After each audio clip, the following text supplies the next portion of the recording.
سلام، خوش اومدید به ویدیوی دیگه از چنل من هستیم و توی این ویدیو میخوایم که درباره معماری مدرن صحبت کنیم و منبع ویدیومونم کتاب معماری غرب اثر امیر بانی مسعود هستش. خب از اونجایی که توی دوتا ویدیوی قبلی درباره خاستگاه‌های هنری معماری مدرن صحبت کردم، فکر کنم این مبحث امروزمون یکم شفافتر باشه واسه همین اگه که اون دوتا ویدیو رو ندیدید پیشنهاد میکنم که ببینیدشون.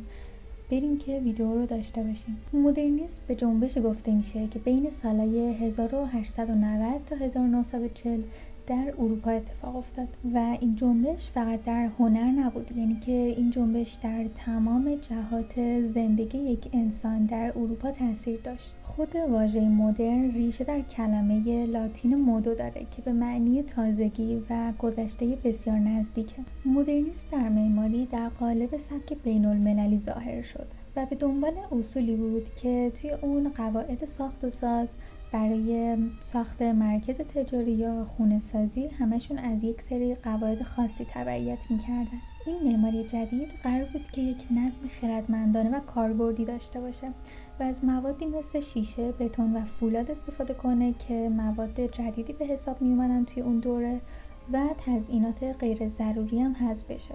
یکی از اولین کسایی که میخوایم توی این ویدیو بررسی کنیم که از پیشتازان مدرنیسم بود، فردی بود به اسم آدولف لوس که در سال 1870 در برنو متولد شد.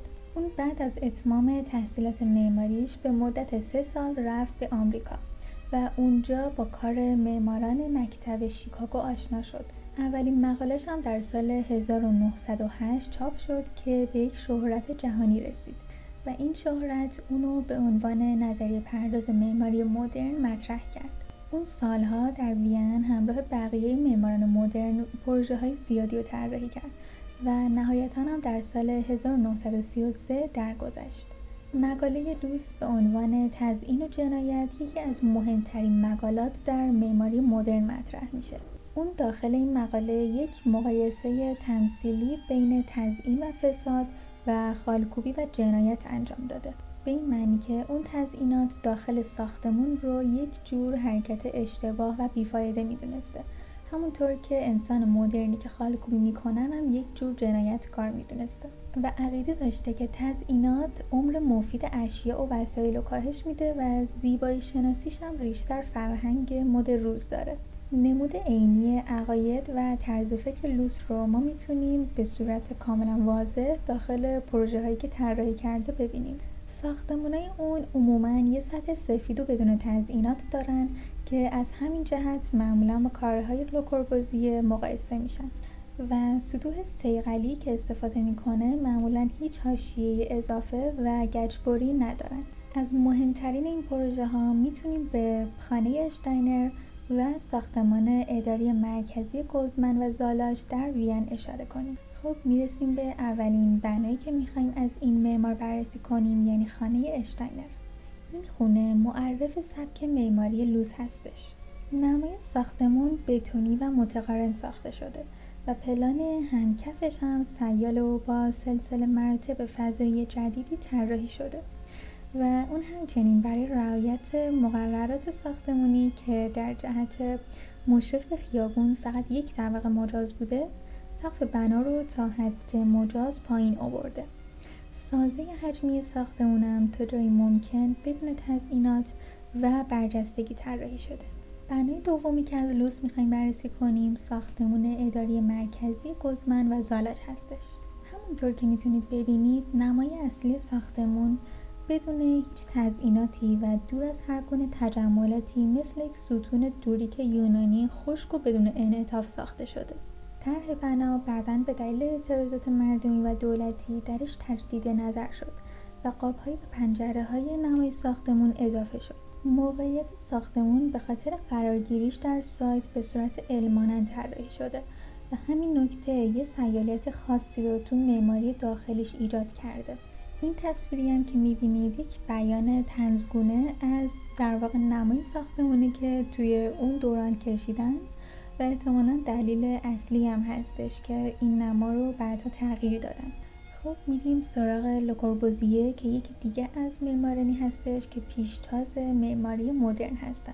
لو کوربوزیه در سال 1878 در سوئیس به دنیا اومد. اون با اینکه تحصیلات دانشگاهی نداشت، بیشتر از اینکه بخواد از آموزه‌های خشک دانشگاهی یاد بگیره، از معماران صاحب سبک اون دوران اروپا یاد گرفت. اون مقاله‌های زیادی نوشت و پروژه‌های متعددی هم داخل اروپا طراحی و اجرا کرد.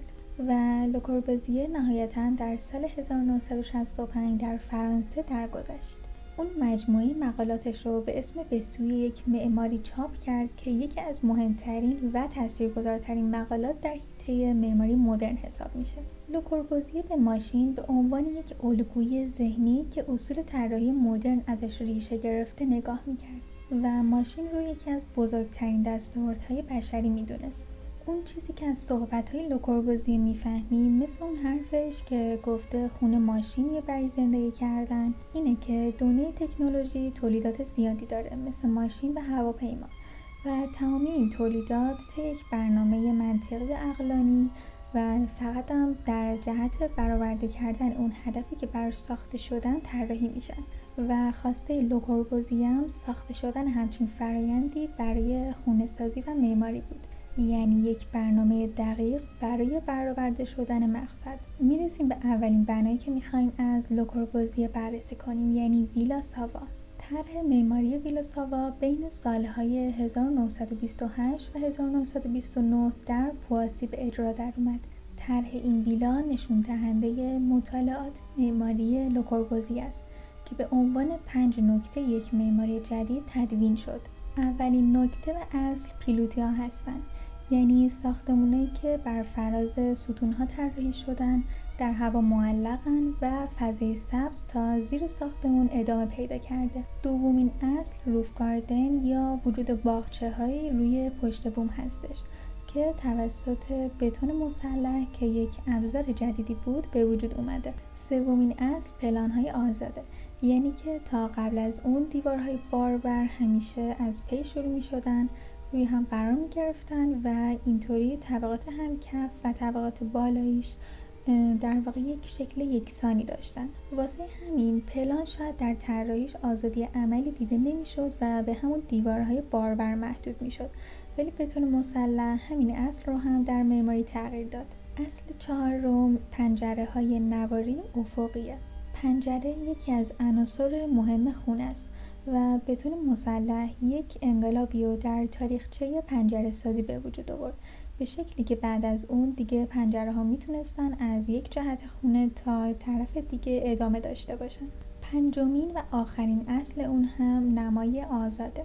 از اونجایی که ستون‌ها دیگه میتونستن داخل خونه و پشت دیوار قرار بگیرن، نمای ساختمون چیزی به جز یک مجموعی از پنجره‌ها و دیوارها نبود. توی این بنا معمار با حذف قسمت‌هایی از حجم باعث شد که در ضلع‌های جنوب شرقی و جنوب غربی نور خورشید به تمام فضاهای داخلی نفوذ کنه.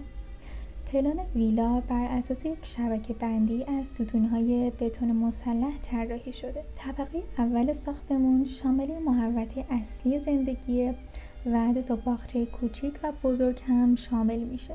عنصر چشمگیر طبقه اول برج پلکانیه که به دودکش کشتی شباهت داره.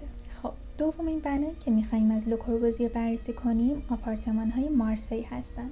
این آپارتمان‌ها بین سالهای 1947 و 1952 طراحی و اجرا شدند. این ساختمون در جهت شرقی غربی و در کنار جاده قرار گرفته که به دریای مدیترانه راه داره.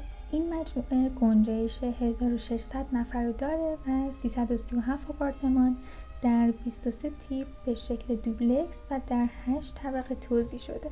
آپارتمان ها به شرق و غرب پنجره دارن و امکان ارتباط عمودی ساختمون هم توسط 3 راه پله و آسانسورهای متعددی فراهم شده. طبقات 7 و 8 هم شامل تسهیلات جمعی مثل فروشگاه ها و هتل و باغ پشت بوم هم دارای بار، سولاریوم، سالن ورزشی، تئاتر و مهد کودک هستش. این ساختمون مثل یک واحد شهری خودکفا و کامل طراحی شده. خب توی این ویدیو ما مجموعاً 2 معمار و از هر کدوم 2 بنا رو بررسی کردیم. طبیعتا این دوره از معماری یک دوره خیلی وسیعی و شامل میشه که خب توی این ویدیو نمیشد کامل پوششش داد، ولی تا جایی ممکن سعی کردم به طور خلاصه این توضیحات رو بهتون بدم. حتما پارت های دیگه هم داره معماری مدرن و در آخر اگه هر انتقاد یا پیشنهاد دیگه دارید ممنون میشم که در قسمت کامنت ها بگید. اگه که دوست داشتید میتونید این ویدیو رو لایک کنید و این چنل رو سابسکرایب کنید. ممنونم که همراه هم بودید. تا ویدیوی بعدی، فعلا.